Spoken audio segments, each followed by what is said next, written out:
সাফরান, তোরা তো খালি আমার গপ্প কস, আমার তো মনে করে যে গপ করার অভ্যাস নাই। সাহানি তাইলে অনুমানটা তৃপ্তি বেড়ে না। আমরা আমলে চা কেমন আইসি জানস, পাতলা দিয়া চা দিছে, অর্ধেক চা অর্ধেক দুধ।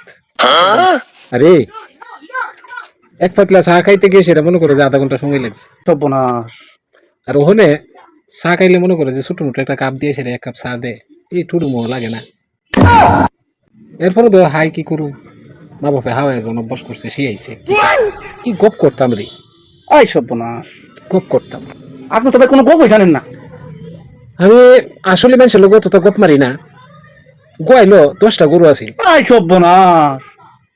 প্রতিদিন সকালবেলা হিরাই দিতাম, মায়া সবজি গরুর দুধটা বড় একটা কড়াই আছিল, এটার মধ্যে জাল ফেলাই তুই। তো এটার থেকে মনে করো যে এক কড়াই যে জাল ফেলাই তোর গায়ের দুধ, তে মায়া কিন্তু আমার অন্য কোনো বাইনের মনে করেন যে দুধের হট্টা দিত না।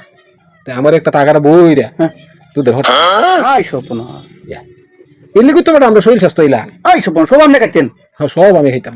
কারণ তোরা তো না হাস না, তোরা সাফা সুফা তো মনে করিস একটু সিরিয়াল থাকবোই। আই হায়। আমি আবার গপ মারি না।